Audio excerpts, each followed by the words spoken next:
Hey, it's Travis. Too many camp directors run just on gut feel. Our free Resilient Camp Blueprint Diagnostic is your dashboard for resilience.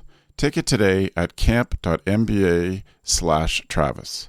Again, that's camp.mba/Travis.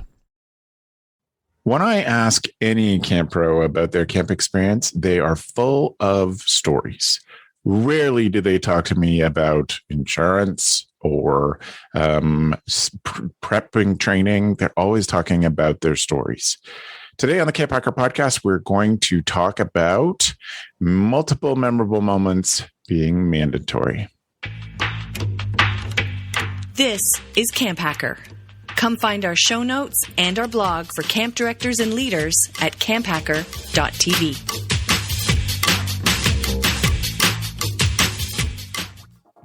This episode of the CampHacker podcast is brought to you by UltraCamp. Wouldn't it be refreshing if your registration software gave you more time? With UltraCamp, you can track attendance, manage staff applications, streamline registration, and much more. Get back the time you need to focus on what's really important, camp. Find out more at summercampsoftware.com/camphacker.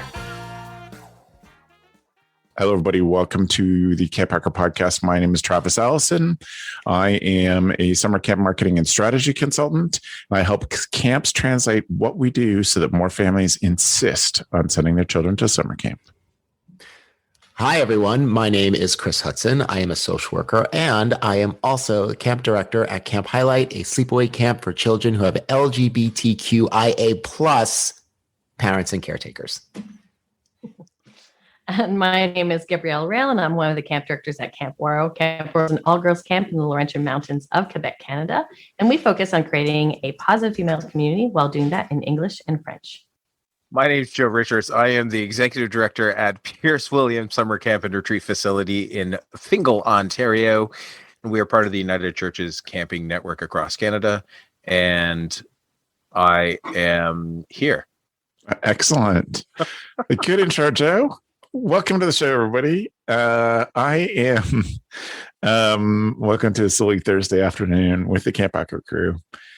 A few changes to the format, which will be revealed throughout the show today. But I wanted to talk about memories and have had occasion, including thanks to the Sherry Group being interviewed on their podcast, talking about special camp things that happened that I remember. Just got me thinking a lot about camp stories. As well, I got some birthday messages from my camp director from when I was a kid, and from Ian McLean, who is my camp counselor that I talk about all the time, that made me feel noticed and appreciated when I didn't fit in anywhere, and how special that was to me to remember those two people were so influential. Made me think that I think we should talk about the intentionality about creating great memories at camp and really digging into that, because I think it's important. I think that we have done great things in this industry to professionalize and think about lots of really important childcare professional things. But at its heart, what I think makes camp successful are the stories and the memories. And so I wanted to really think this week about how we can be intentional about that. So I'm going to open it up by saying that I think that smart summer camp professionals like you know that camp memories are rarely made just at taking tennis one day. They're made at taking tennis on the day when it gets silly, where the instructor dresses up and puts on a goofy accent, where something happens and everybody starts to giggle. Those are the things that we remember, that our kids remember. And I think that we can get better at creating those moments for them. And so I want to open up today with the three of you, your one moment that really sticks out to you, whether it was as a staff member, as a director, whichever, but one of just your favorite camp memories. A number of episodes ago, we talked about your favorite moment of the day, but I wonder what your favorite camp memory is. I'll buy a bit of time by saying that I have classifications of favorite memories. I never remember what starts it, but I will tell you that my favorite moment in a year is sitting at a dining hall table and laughing till we cry. And just, I never remember what it's about, but I always remember the faces around and all of us laughing so hard. Those things mean so much to me, those moments. And I definitely I've been really blessed with lots of magical moments from summer camp, but wanted to think about what we can do to be intentional about that. Joe, what's your favorite camp memory? The one that sprang to mind immediately when you asked that question, Travis, is when I was a first-year counselor, the theme was the Caribbean. I think something to do with the islands. And the night before theme day, so the way camp was set up, Kennesari was set up, is that we had theme day was every Thursday. And the night before, somebody came up with this idea out of the blue that was just like, you know what we should do? We should we should turn the dining hall into like a waterfall, like Caribbean island waterfall. And we all were like, okay, great. How do we do that? And we spent seemingly all night moving rocks from a rock pile at one end of camp into the dining hall. And somebody had bought, we had an old pool tarp. So we set it up, and somebody had a pump, so we could pump water. And so one corner of the dining hall was turned into this waterfall. And then at some point that night, I had it's hard to believe if you're watching the video, but I had hair down to my neck, and somebody had braided my hair in very tiny braids, which may or may not be appropriate in today's world, but in 1990, totally fine. And I remember the following morning, my job was to stand outside of the hall and welcome people in, welcome to the island. And the look on kids' faces was ridiculous. Like, they walked in through the door, and the whole dining hall had decorations, and there was this running waterfall in the corner that wasn't there at snack the night before. And it's just this memory of, as a young staff, what it taught me is that you can do anything, right? It's not a matter of saying, can we do this? It's a matter of saying, how can we do this, right? And it really shaped my programming brain, and also shapes when people say we can't do that. And I'm like, why not, right? Like, it's just a great memory. Might be inappropriate now, but it was a great memory. I won't use all the accents, but clearly inappropriate now, but I appreciate the underlying sentiment of probably inappropriate then. Well, true. I want to point out did it suddenly become inappropriate? Yeah.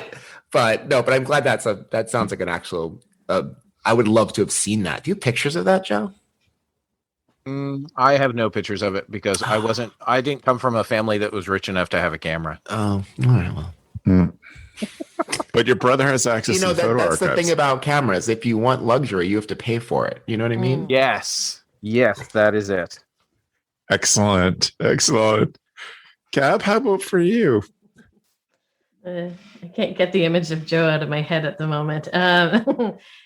For me, it was I think it was more of a moment where a staff member with our first year campers, we always call home about 72 hours afterwards just to give an update. And one of our unit heads was on the phone with a parent, and they clearly were having a very nice conversation. And the conversation had evolved off of the camper itself. And it was just pretty much talking about, I don't know, mundane things, but they were having conversation.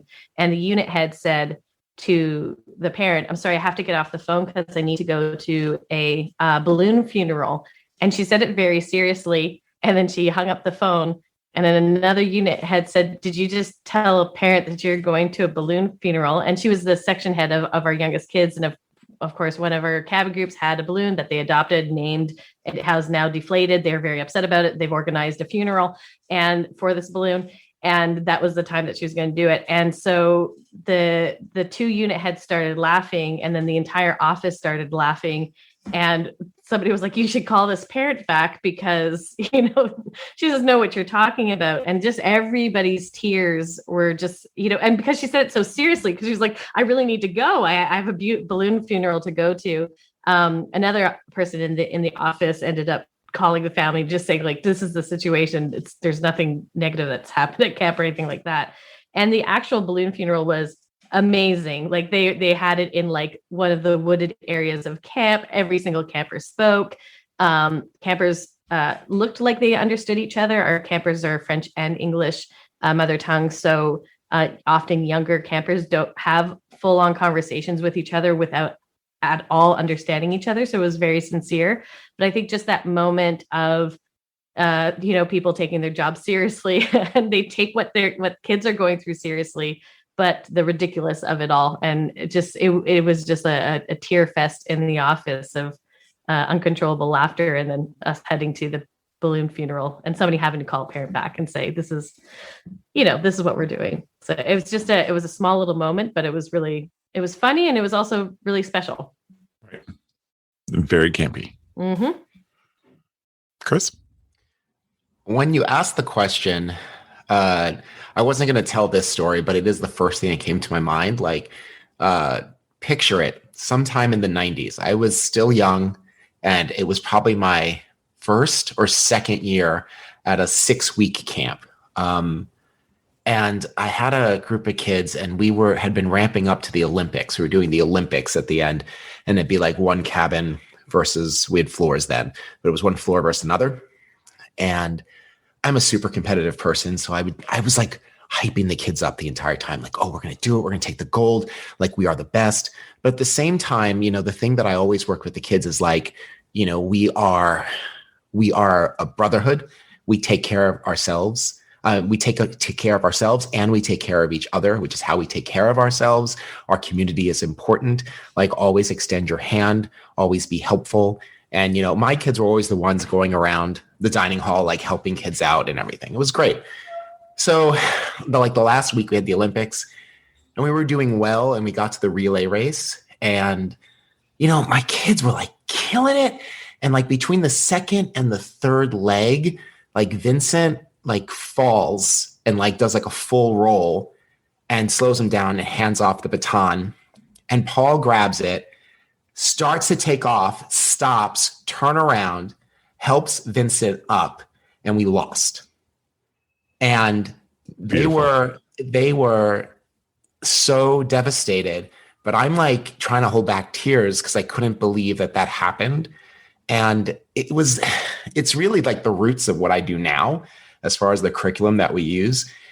This is why this comes to mind, and we're talking about making great memories, is that at that moment, I didn't understand how powerful the culture I created was. And I still can feel the sun on my neck in that moment, even all those years ago, like watching that, being amazed that this had come together in this way, that the message of taking care of each other had been so ingrained that it was the most important thing to them. And that is actually my favorite camp memory, because it was super instructive to me. And if it didn't happen quite that way, I don't know if Camp Highlight would be here today. And when you talk about like making memories, I think being super intentional is really important. Not so much about like fantastic like visuals like Joe was talking about, but just also about all the other pieces, because we're giving these kids something internal that they're always working with. Anyway, when they came over, they were so devastated, but I was like, you guys won, and we're getting a pizza party and a McDonald's party, and McDonald's on top of pizza. It was really a moment. It's the proudest I've ever been, probably. That is a beautiful, beautiful camp moment. So then I wonder what's important to creating an atmosphere that those kind of memories can happen. So if I pick apart the different things, and Joe started this off well with breaking his down, it's like we can accomplish great things because we put the time in. Chris, you set the tone with your campers so that a moment could happen. And Gab, I think that there's a comfort in that staff member in straight-facedly saying we're having a balloon funeral, because because in her back of her head, what she didn't say, but she knew, is because it's important to these campers and it will make a difference to them. And they're all really important pieces to this. So I want to break this down. What do you think are important elements to a memorable moment that people will laugh about or think about, cry over, in years to come, years later, that people were recalling those things? Again, I don't think, like, I have had amazing camp instructors in different activities. Some who, like, I did a nature instructor when I was a counselor who just made me an environmentalist because she was so great. She changed me. My camp director that I mentioned at the beginning, he changed me the way I see the world. But I want to give people practical things. Yeah, I think that when we're looking at this summer with our leadership team, what we're talking about a lot is that we're not trying to recreate past summers. We're trying to create the summer that our campers and our staff members need, and to really, really try to lock into what do they need right now. And I think that, with all of perhaps our stories, the common links is care. Joe lugging rocks, and to a dining hall, Chris taking the time to teach certain values. I think there's the always when care is the driving force behind any program that we're developing. I think that sort of is such a fuel, and campers and staff members feel that.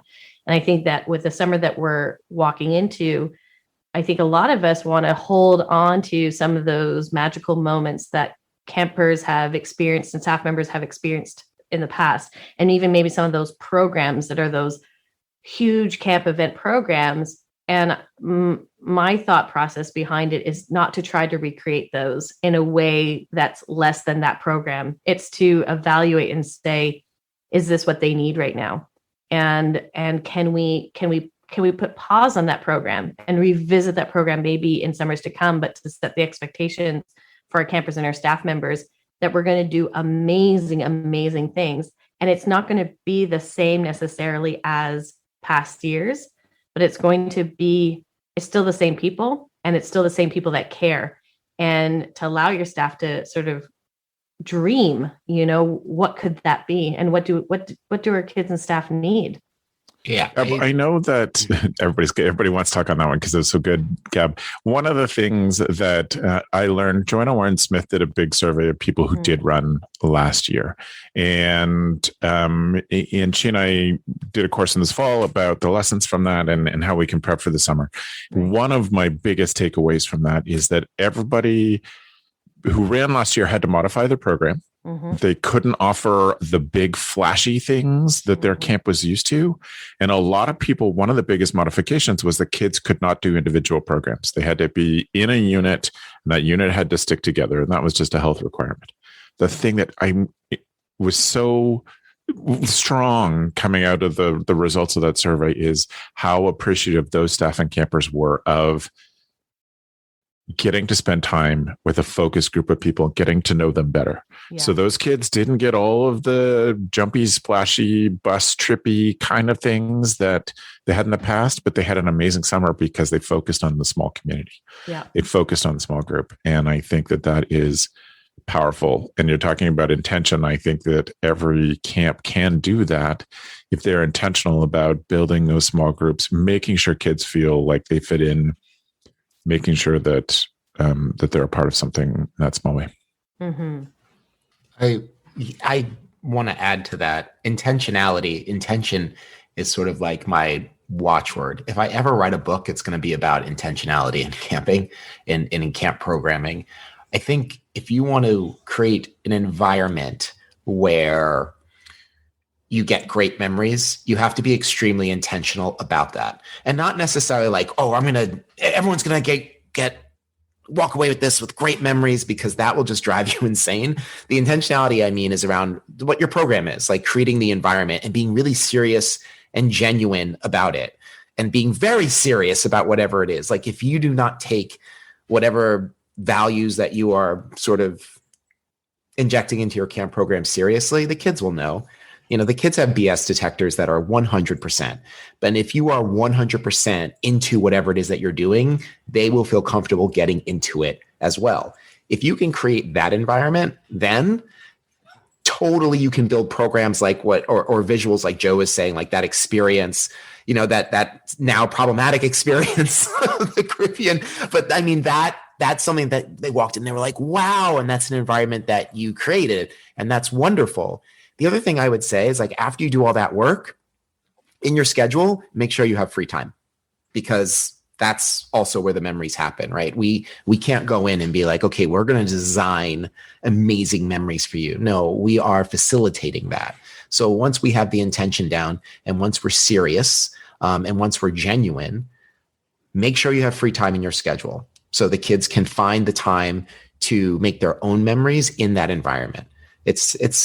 So I guess, am I talking out both sides of my mouth? On one hand, be super intentional and forthright and thoughtful. On the other hand, don't try so hard. How does that sound? Am I being confusing? Well, Chris, how about this reframe, Chris? Yeah. How about be intentional and then give kids time to process? Thank you. I need an editor. Okay. Joe. Okay. I think you also need to look at that from two different perspectives. And I had written down earlier, because I do a lot of planning for this podcast, Beth, I'd written down earlier that the idea of big program things, like I talked about at the beginning, those are memory builders. Those are things that you hope as a camp person become memories for someone else. The reality is we have no idea what some kid is going to remember. We have no idea what moment in the day is going to change somebody's life. We can be intentional. Your intentionality needs to be knowing that every moment could be that moment. And that's going to come in big program moments, like a waterfall in the dining hall, like an elven feast in the middle of the forest, like Sponge Wars for us. But it could also come in the quietness of, a hand on the back at campfire during the final song, or it could come when somebody needs, when a camper is crying and you go up and comfort them, or it could be you congratulating them after they win a game. Any of these moments can be that moment for that person. I think of it like some of my delusional motivational speaker friends who believe that when they show up at a school, let's say, that they will change the life of everybody in the audience with their talk.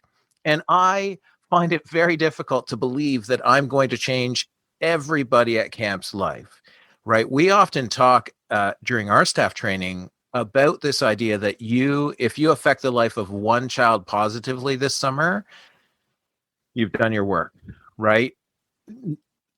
Set aside the negative, don't affect them negatively. But the idea of that you can't aim for too high. I think it's like any conferences that we go to as camping professionals. I rarely get the most important thing I learn at a gathering from a session. I often get the most important thing I learn at a gathering from being across the table from someone and talking, or over drinks in the evening, right? Or right, mouse racing in my hotel room. All of those things can bring important things back to us and create those memories that make that lasting. And so the idea, I wrote down big program memories, but then you also have those small relationship and relational memories, because if we only sell one to our staff, they'll be focused on what Chris was afraid of, which is go, go, go, go. We need to do this. We need to create, as opposed to leaving that the space in between is where the magic happens. I was going to say, Joe, that you, it's because you hang out with people that go to the sessions. And then when you have those little chats, they tell you pretty much all the things that happen. Yeah, that's exactly it. It's smart planning. I think that so I'll buy y'all some time to think about this. Like, what are things that go into making great memories? And Joe, I think I appreciate that the goal is one kid that you affect one kid, but I've also seen camps that And I've been, lucky enough to get to many camps where, with lots of programming happening, where they only invest in one moment. This, for some sort of like a color games thing or Olympics or whatever, like that they just invest all energy into that. And I think that there's a point in between where we can say we can be intentional in every moment of the day, because every moment of that day could be one of those moments that you're talking about. So I guess my only qualm is that we can always be more intentional is my thinking on that. But what are the elements that create from stuff people have said? It's again feeling noticed, it's surprises, it's things that you would never do at home. I think beautiful moments that create memories at camp or kids being treated with more agency than they are treated at school or at home.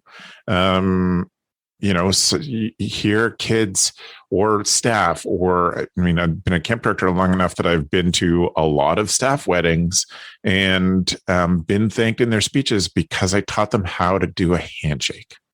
Like that is, those are things that are small, but that level of intention comes up. So I wonder for you folks, what are things that people might not think of as places to create memorable moments or times to create memorable moments? When I think about over the past 30 years, like when kids grow up and they come to me and they're like, you know what I remember? When I think about it, usually it falls into a couple of different categories.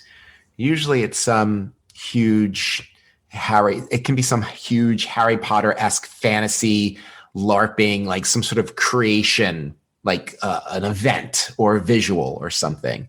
That's probably actually the least common. The middle one is it will be a game, or it'll be usually the middle one is like winning something, like either some success, right, that the kid was a part of. But the number one thing I get told all the time, it's things that I told kids one-on-one when we were having a serious / adult conversation, and that I listened to them, like you mentioned, giving them agency. Like I listened to them and I didn't speak down to them. That has stuck with people. And I have had people in their 30s be like, remember, you said something to me that was really helpful about how to make friends. And I'm like, I did? And there are things that I don't remember, but it meant so much to so many people. So if I was going to like operationalize that into advice, it's probably, if you're listening to this, hopefully you're already taking this advice, but make sure you listen to kids and really engage them in conversations as people and not kids. I've gotten into really fairly in-depth conversations with 8 and 9-year-olds. And I want to say, like, yes, I'm a social worker, but it's not therapy. You don't have to be a therapist to get there. It's just to be really open and honest. And I think I would say that. I don't want to turn this into a podcast of don't do this. I'm really trying to speak in the positive, but on that tip,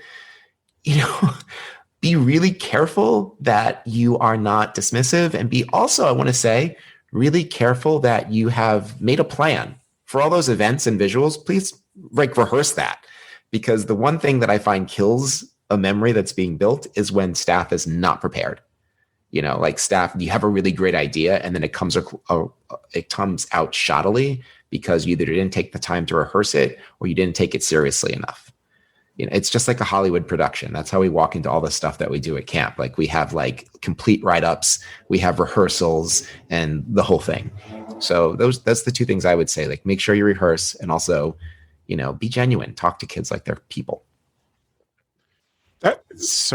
That very thing, Chris, being talked to differently by camp people, like that changed my life. That is why to this day, have a little voice in the back of my head that says, what would Bob Ferris do in this situation? He was my camp director when I was a kid. It is partly because he talked to us, and gave us time and attention.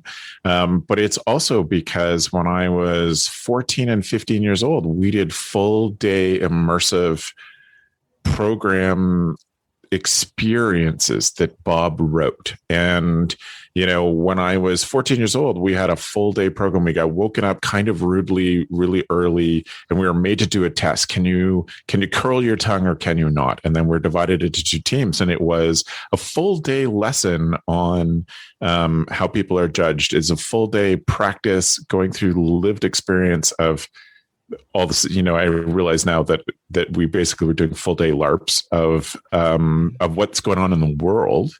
And we sat down and debriefed those at 14 years old with being treated like young adults with smart brains and doing all those things. And those things, of course, stayed with me since. Mm-hmm. So thank you. I totally agree with you on that. Mm-hmm. I think the challenge is those people who think they can turn it on and turn it off. And I don't want to be negative either, but staff members who say, I'll stop swearing when I get in front of kids. Well, that's fine. Why don't you just never, right? Like I'll be nice to the kids when I want, when I need to be. And I'm like, no, that's not, that's your mindset. That's not the mindset that's going to get you far ahead here. The idea of turning something on and turning something off, you can't turn on being a camp director. You can't turn on caring and turn off caring. Yeah. And compassion and all of those things. What it is you either are or you aren't.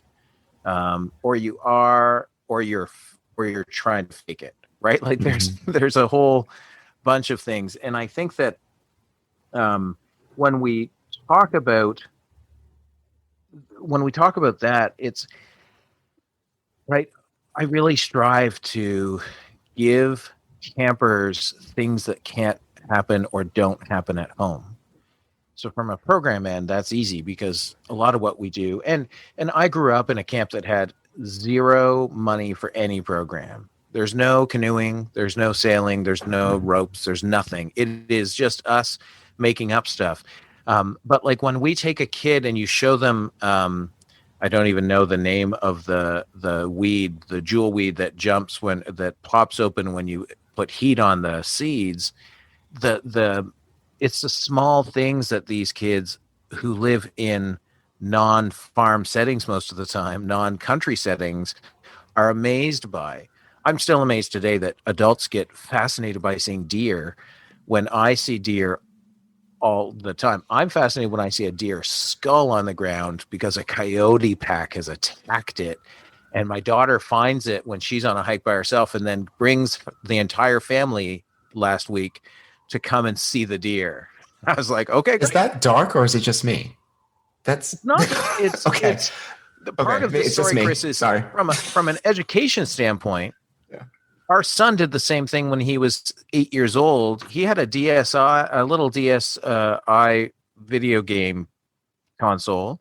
He was out for a hike.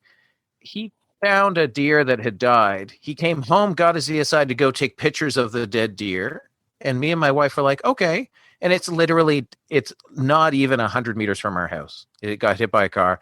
He went back every day for 2 weeks and documented the deer decomposing, which at 8 years old, part of what you want to say as a parent is, ooh, like that's gross. But a part of what we said was, yeah, sure. Like, don't touch it. Don't lick it. Don't eat it.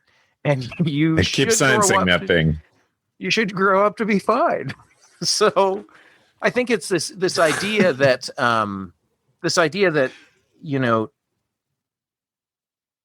it's not just things they can't do at home, but also things that parents would consider almost dangerous, which aren't dangerous at all. Going and seeing a dead deer every day for 2 weeks isn't dangerous in the least, as long as you don't eat it or lick it. But as long as there's context, right? Yeah. I think that's the difference between things that happen at camp than things that happen at home. Like I think if funeral, like a balloon funeral, exactly. Like if you were home and there was like a dead cat out behind elementary school and a whole bunch of kids were there poking it with a stick, like we'd be quick to stop them just because there's no context, there's no sort of superstructure around that. And you create a superstructure for your kids where it's like, okay, we'll go document this, like science this, like get more information. I think that's the key part of that memory. It goes from being dark and creepy to something that's educative and possibly inspiring. It can inspire someone to have a deeper curiosity. Gab, what are important elements for you for setting up situations to make good memories? I think for me, the number one thing is to talk to our staff about sense of belonging and what does that mean, and how can we create a sense of belonging in every single aspect of what we do. And an amazing, large, big program that has all of the fireworks and everybody involved doesn't necessarily create a sense of belonging for everybody. So it's to look for those places where there's cracks in the program, or even in lining up for the dining room outside the dining hall. And does everybody feel like they belong while they're waiting for their meal?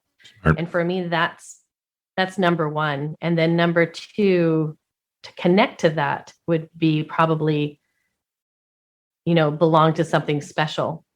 And that sort of, I think that's the constant goal, is to create a space or an experience where you belong, and you belong to something special. And I like what Joe was talking about, that, that we do something differently than at home or at school, have those experiences. And I think that you can really walk your staff members through different experiences that happen at school, perhaps, and how can we do that differently in the context of belonging, in the context of it making it be special. And sometimes with our staff or unexperienced staff, they do go to the games or the bigger programs. And if you keep breaking it down to the quote unquote mundane moments and have them workshop that. And sometimes it's just like those life skills that Chris was teaching his campers of, how do you get your campers to acknowledge new campers? How do you get campers to acknowledge the awkward or shy or quiet camper?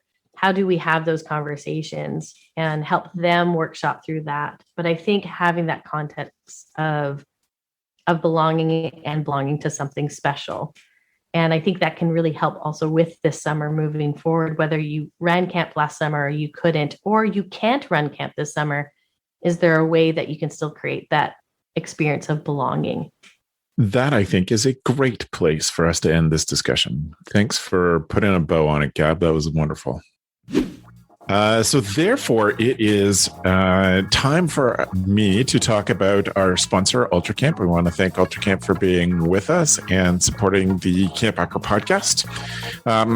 When you think about UltraCamp, they have a question that they want to ask, which I think fits in with this theme in lots of ways. Do you remember why you got into camp in the first place?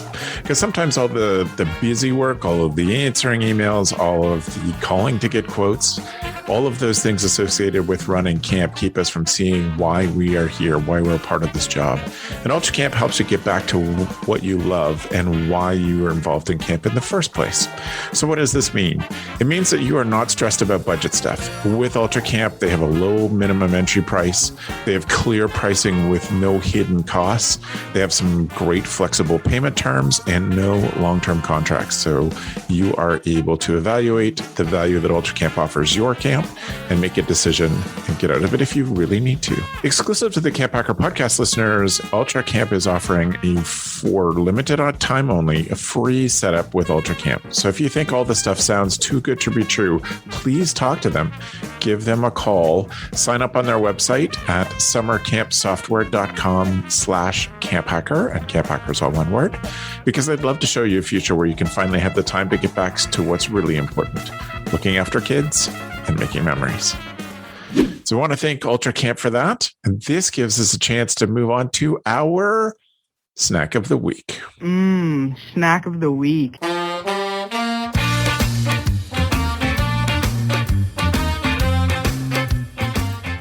While we're all making memories, we're changing our tool of the week this week to the snack of the week.